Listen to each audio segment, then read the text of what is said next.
Hello and welcome to the Mighty Media News Update. I'm Robert Ashley. We also want to encourage you to join us on our Facebook, YouTube, and Instagram channels, the Robert Ashley channel, and also check the Mighty Media Network out here on Roku, Fire TV, as well as Apple TV, Amazon TV. We're all over social media. What our top story, Alex Jones is considered to be an independent journalist, which, of course, the national media calls him a conspiracy theorist, who has had a talk show called InfoWars online for quite some time, has been ordered to pay $4.1 million to family members of the Sandy Hook shooting school massacre families. Now, reports have indicated that Alex Jones was sued, indicating that he said that this massacre never occurred. He testified that it did occur, but the damage reportedly had been done. Reports are also indicating that he now will face even more punitive damages in light of the fact that a jury has ordered him to pay $4.1 million to several parents who said the fact that he talked about it on his show, indicating that the children had not died in the massacre, caused them a life of hell. But Alex Jones also says he has filed for bankruptcy and he's going to appeal that given decision. Well, the CPAC convention is underway right here in Dallas, Texas. Each and every year, conservative Republicans get together and plot their campaign strategy. And of course, they're plotting their campaign strategy for the 2024 elections. Now, former President Donald Trump will be speaking in Dallas, Texas, as the CPAC convention is indeed underway.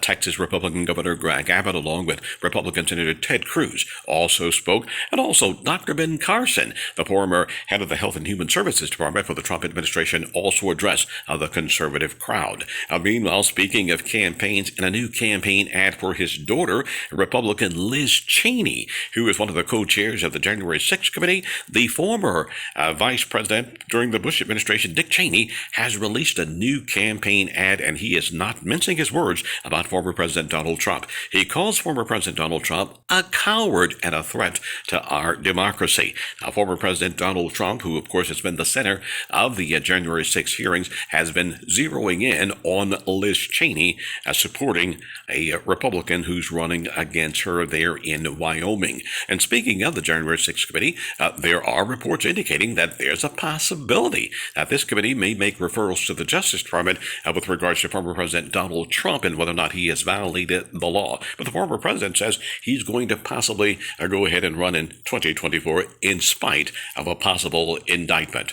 Also in the news, Brittany Griner, who is still in a Russian jail, from what we understand has recently won over all of the Russian prison guards and inmates. They all love her because she was there playing basketball in Russia, and they have assured Brittany, despite the fact you have been sentenced to 9 years, we will have your back in this Russian jail. But there's been some good news. We understand that one of the top Russian diplomats have told Secretary of State Anthony Blinken there's a possibility that Russia now is willing to negotiate a prisoner swap that could get Brittany Griner and several other Americans home from Russia. Meanwhile, locally, we understand that the capital murder trial of Yasser Saeed, a 65-year-old cab driver from Louisville who's accused of murdering his 2 teenage daughters in an honor killing, that trial continues. Now, his ex-wife recently testified that the 65-year-old Yasser Hasid was really upset with his daughters because they were Muslims and they were not living the Muslim tradition. They had come to America and wanting to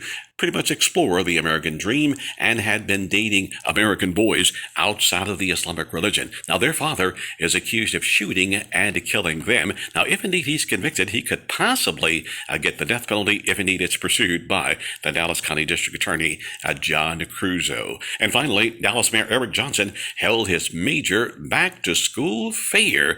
And of course, this is the first time it was done in public for several years because of COVID-19. Now, this is where youngsters get school supplies, haircuts, and psychologically just getting them ready to go back to school. Well, once again, you've been watching and listening to the Mighty Media News Update. I'm Robert Ashley. Now be sure to check us out on our YouTube, our Facebook, and our Instagram channels. For Mighty Media TV Network News Update, I'm Robert Ashley.